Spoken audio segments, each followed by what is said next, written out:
Good morning, everybody. Welcome to Monday. Here we are. Welcome to Bookeemonsters, or welcome back if you are returning. My name is PK. This is the channel where we look at new releases every day of the work week. Monday, Tuesday, Wednesday, Thursday, a different genre every day. I hope you had a good weekend. Mine was pretty good. Mary said, "Happy Monday." Starting the day right with a slice of homemade apple pie from the apples you picked, right? Hot coffee and talk of books. Hope everyone is this lucky. Indeed. How'd the show go? I had a good weekend. I read a couple good books. I finished Gentleman Fallen on Hard Times by Grace Burrows, first in a historical mystery series. I really like that. And then I'm really enjoying the audiobook of Divine Rivals by Rebecca Ross. And 2 out of 3 were good. Third one, I decided to DNF. It is Dark Corners by Megan Golden, second in her Rachel Crawl series. The first one is Rachel Crawl is a investigative crime podcaster, and in the first book, she was covering a trial and then looking into a cold case, which was very interesting. This one has gone into serial killer mode, and the way the body was found, just I didn't want that stuff in my brain, so I decided to DNF it. Show was very slow, pretty much a bust, but it was a pretty day, so didn't mind it too much. Of course, we always want to do better. True. Do you think it's just that too early for Christmas? Are people just not in that mood yet? That will be interesting to find out. Here in Billings, Montana, it was gorgeous the last few days. It's been in the 60s and 70s. But let me show you what's coming. Let me show you. Today we're going to be in the 40s. Tomorrow, high of 40s. And then we're down in the 20s. Winter is coming. And the white stuff. It won't stay because the ground is too warm. Yet that is our future this week. I don't know if I'm ready. I want more fall. Blah. All right, let's look at some books.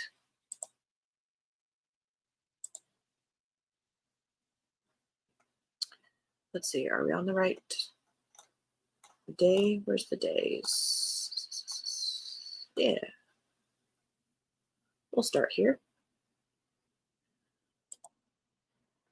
All right. Let's get rid of the banner.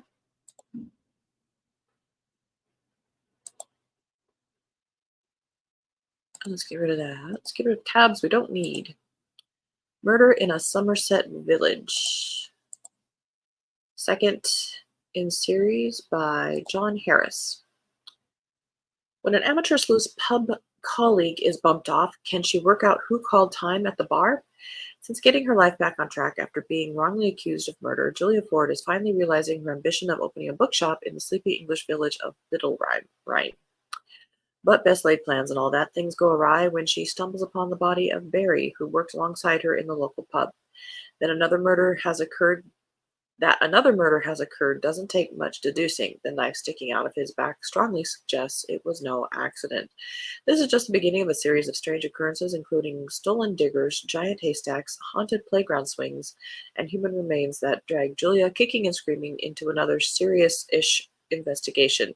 Juggling a nascent career in crime solving with one in bookselling, Julia has a lot on her plate. Can she catch another killer, or was her first case beginner's luck?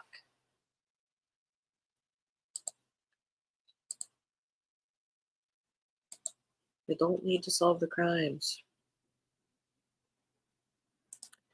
The Mystery of the Moonlit Manuscript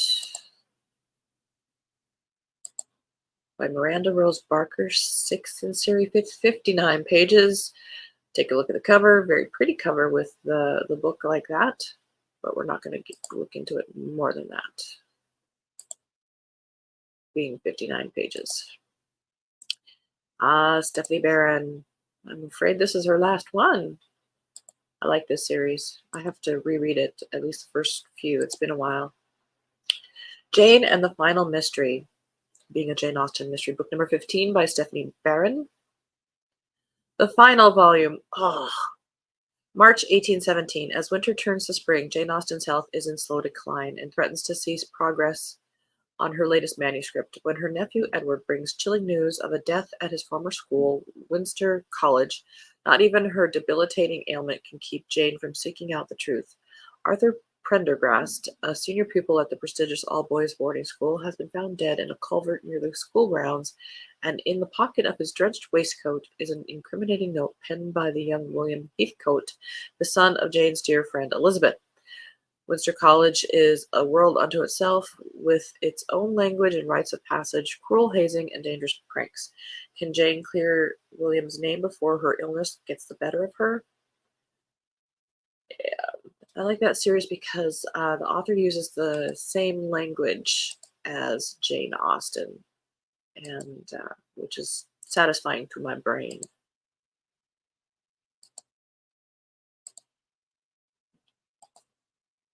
We had frosty work last night and tonight, but don't think it got that cold.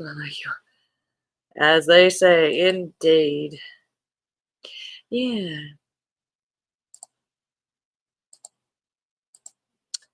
Poisoned in Little Leaf Creek, book number 20 by Cindy Bell, 154 pages, so novella-ish, but seasonal for Thanksgiving. Thanksgiving is just around the corner, and Tessa and Cassie are hosting the community Thanksgiving dinner at the diner. Add to that an escaping goat and a murder, and they have their hands full. The victim was poisoned, and the last thing she ate was Tessa's pumpkin pie. See, don't eat pumpkin pie. That's where you went wrong.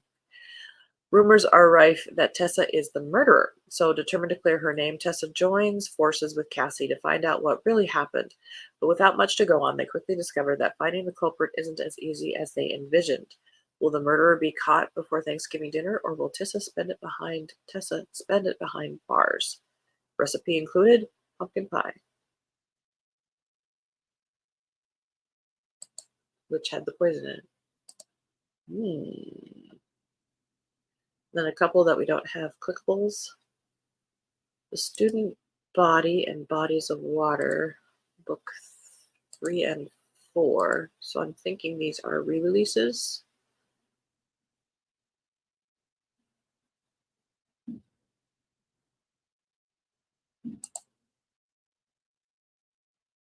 By J.S. Borthwick. I'm familiar with the author. Grad student Sarah Dean was on a birdwatching vacation in Texas when she discovered her true calling as the Nancy Drew of the 1980s. In these two adventures, however, she's brought her eagle eye back home to Maine. The first stop is Beaumont College, where Sarah, a newly minted teaching fellow, learns that some things may be even deadlier than academic infighting. One reviewer noted that he was actually tempted to assign the book to grad students so they'll know what they're getting themselves into. Sarah's next port of call is, in fact, the water, as she and her boyfriend kick back on a swanky yacht to exchange for helping the oddball owner distribute Bibles to churches along the rocky coast.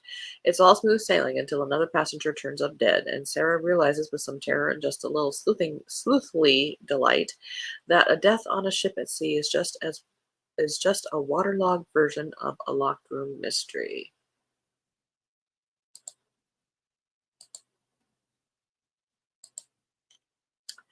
A Medium Gift by Lynn Cahoon. This one's 122 pages, so another novella coming out tomorrow.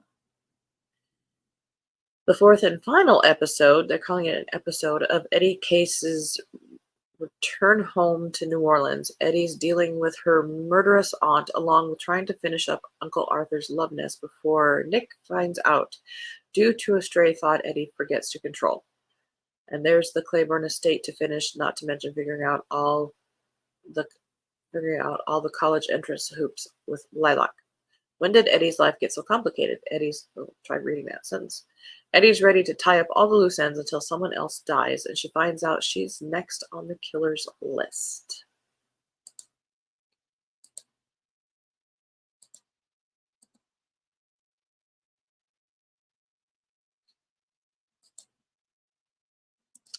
Kate Carlyle, The 12 Books of Christmas. 17th in the Bibliophile Mystery. In the middle of a wonderful Christmas holiday in Dharma, Brooklyn and Derek receive a frantic phone call from their dear friend Claire in Loch Ness, Scotland. The laird of the castle, Cameron McKinnon, has just proposed to her. They plan to be married on New Year's Day. Okay. And they want Derek and Brooklyn to be their witnesses. And while they're visiting, Claire hopes that Brooklyn will be able to solve a little mystery that's occurred in the castle library. 12 very rare, very important books have gone missing. Once in Scotland, Brooklyn starts working on the mystery of the missing books, but is soon distracted by all the thumping and bumping noises she's been hearing in the middle of the night. You'd think the ghost of Christmas past had taken up residence, but when one of the guests is poisoned and another is killed by an arrow through the heart, Brooklyn and Derek know this is not the work of any ghost. Now they must race to find a killer and a book thief before another murder occurs and their friend's bright and happy future turns dark and deadly. That's a pretty cover.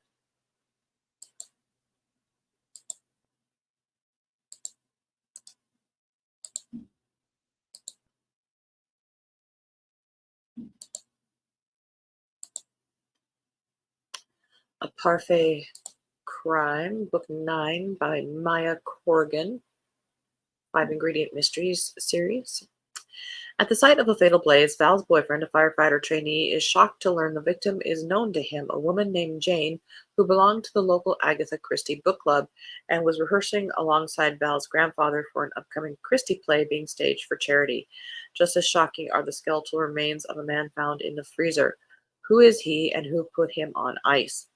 After Val is chosen to replace Jane in the play, the cast gathers at their house to get to work and enjoy Granddad's 5-ingredient parfaits, but all anyone can focus on is the bizarre real-life mystery. When it's revealed that Jane's death was due to something other than smoke inhalation, Val and Granddad try to retrace her final days.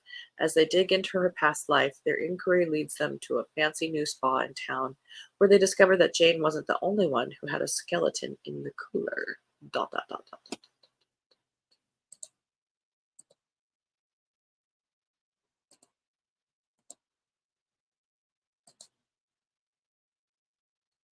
Bistro at Holiday Bay by Kathy Daly. 5th in the Bistro at Holiday Bay series. 138 pages, so novella-ish. It's Halloween in Holiday Bay, and the gang at the bistro have gone all out with seasonal decorations, nightly drink and food specials, and truly haunt-worthy games and drawings for the regulars who enjoy hanging out at the bar. Jack-o'-lanterns are inspired in the colorful lights, plentiful, yet in spite of the festive holiday vibes, all is not quite as it should be. When a local dog walker witnesses something odd, which in her mind could only have been the aftermath of a gruesome murder, she calls Colt, only to find that by the time he arrives, the body, along with any evidence that ever existed, is long gone. Colt wants to believe the woman, but the evidence suggests otherwise. So when he suggests that maybe this particular dog walker hadn't seen what she thought she had, she hires Beck to prove otherwise. Meanwhile, Shelby plans a Halloween party. Amy meets a mysterious stranger. Alex agrees to help Leo train Fisher. Dawson considers an odd request, and Nikki stops to seriously consider the choices she's made along the way. That sounds like a soap opera with all those peoples.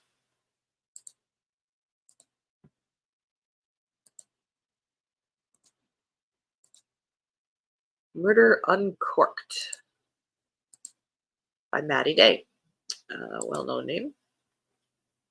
Raise a glass to Cece Barton, a widowed single mom and recent LA transplants to California wine country, who suddenly finds herself at the center of a murder investigation in this sparkling new mystery series. Oh, it's a debut series. As the manager of Vino y Vida wine bar in Colinas, Cecilia, Cece Barton's first Alexander Valley harvest is a whirlwind of activity. Her twin sister, Allie Halstead, who owns a nearby Victorian bed and breakfast, is accustomed to the hustle and bustle of peak tourist season. But Cece barely has a moment to enjoy her new home in between worrying about her estranged college-age daughter, juggling her responsibilities at the bar, and navigating the sticky politics of the local wine association. Just when it seems things can't go any more intense, Colinas is rocked by a murder when the wine within the wine community, and Cece is identified as a possible suspect. With her reputation and her livelihood on the line and the Sonoma County deputy sheriff breathing down her neck, Cece has no choice but to open up her own murder investigation. Tensions are already high in the valley as a massive wildfire sweeps toward Colinas, threatening homes, vineyards, and the vital tourist trade. And now, with a murderer on the loose and Cece's sleuthing exposing the valley's bitterest old rivalries and secret new alliances, Colinas feels ready to pop. But with Allie's help, Cece is determined to catch the killer and clear her name before everything she worked so hard for goes up in flames.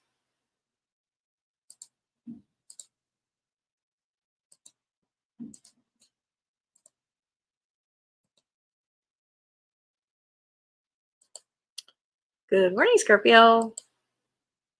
Good morning to you, and good morning to you. Awesome. We are glad to see you. Welcome. Dating Can Be Deadly by Amanda Flower, fifth in her Amish Matchmaker series, which I believe is a spin-off of the Amish Candy Shop one. It's August in Holmes County, and that means it's time for the Holmes County Fair. It's the county's biggest annual event, drawing tourists and locals alike to see livestock, eat too much fried food, and watch the rodeo and speed racing contests. This year, Millie has entered the quilting competition, while her very hot Amish best friend, Lois Henry, is distracted by her new dating app and her search for husband number 5. In a place where quilting is a way of life, the competition is fierce, especially this year with an anonymous donor. When an anonymous donor doubles the winning cash prize, Amish and English women are up against each other, and some will do anything to win, even murder. When someone attacks the quilt barn by slashing the quilt display, it's unsettling enough. But when a quilting judge is found murdered, Millie knows it's time to for yeah to get off her app and help her hunt for a killer instead before the competition is wiped out for good. And that's what it looked like because I forgot to click the tab. Yeah, coffee is required. The Christmas Appeal by Janice Hallett. Now I'm sharing the tab because I need more coffee. Just a minute.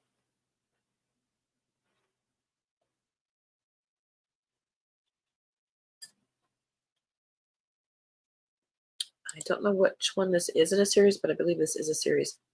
The Christmas season has arrived in Lower Lockwood, and the Fairway players are busy rehearsing their festive holiday production of Jack and the Beanstalk to raise money for a new church roof. But despite the season, goodwill is distinctly lacking among the amateur theater enthusiasts, with petty rivalries, a possibly asbestos-filled beanstalk, and some perennially absent players behind the scenes. Of course, there's also the matter of the dead body on stage. Who could possibly have had the victim on their naughty list? Join lawyers Femi and Charlotte as they investigate Christmas letters, examine emails, and pore over police transcripts to identify both the victim and killer before the curtain closes on their holiday production for good.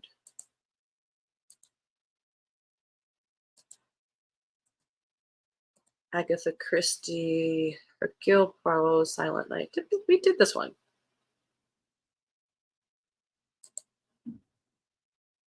I thought we did this one. I remember having to say his name.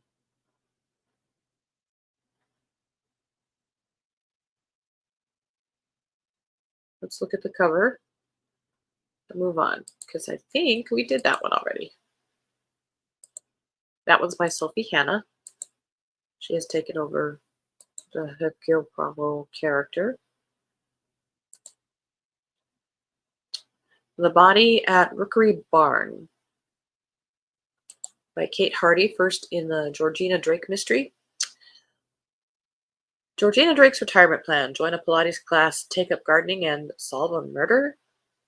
It's the Jessica Fletcher plan. Widow Georgina Drake has no regrets about moving to beautiful, sleepy little Wemborough in rural Norfolk until she opens the door to her guest house and finds the dead body of her latest guest, irritable university professor Roland Garnett. And on top of that, she's suddenly hearing a woman's voice through her hearing aids. Completely shaken by the discovery, Georgina can hardly believe it when the police conclude that Professor Gannett was poisoned and a dinner delivered by Georgina herself, with a dinner. Is she about to be accused of murder? Georgina needs to pull herself together, try to ignore the distracting voice, and clear her name. Asking around, it seems Roland Garnet offended half the village during his 3 week stay and made unwelcome advances to the rest. But who was provoked enough to poison him? Georgina's best lead is the deadly oleander found in Roland's system. Her gardener, young Tom, had access to the plant but before she can talk to him, Tom becomes the killer's next victim. As the crimes mount up, so do the clues, but does Georgina have what it takes to follow them to their conclusion, even when her amateur sleuthing puts her next in the killer's sights? Even then. No place for murder.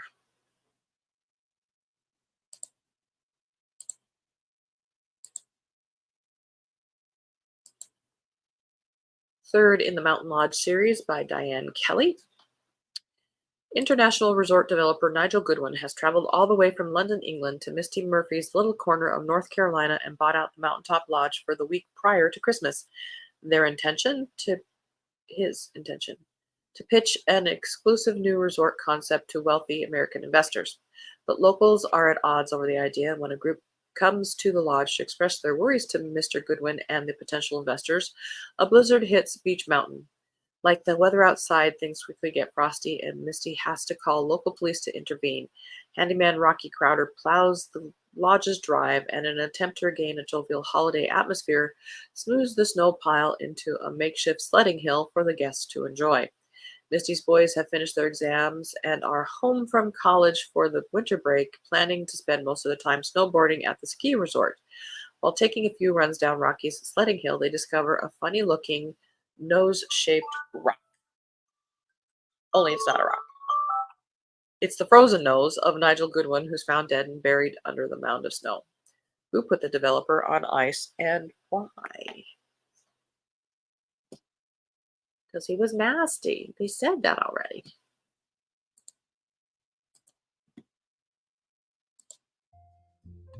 Yeah. Well, that's all the time we have. Well, today we'll get back to the cozies later this week. Alrighty. Well, everybody, hope you have a good Monday. I appreciate you guys being here, or if you're watching it later. Um, Take care of yourself, and if you're up north here, stay warm. Winter's coming now. In fact, I'm thinking I might have to change my shirt because I think I want something warmer already. Let's see. Schedule wise, I don't have sprints this evening, but Storm does on her channel, Storm Reads. And tomorrow I'll have sprints. Tomorrow at 6:05 Mountain Time, 8:05 Eastern. And then tomorrow morning we'll be here again at 6 in the morning or on replay, Mountain Time, 8 a.m. Eastern Time. And we'll be looking at regular mysteries. All right, everybody. Yes, indeed. Thank you for sharing and take care, everybody. Yeah, everybody, please. Much, much love to you. Remember, reading is fun. You don't get good person points if you are reading something you're not liking, so it's okay to set it down and start something else. It's just not the right time. It's okay. I give you permission. Um, Other than that, you guys, as it says here, don't be a bookworm, be a bookie monster. All right, everybody, be safe. God bless.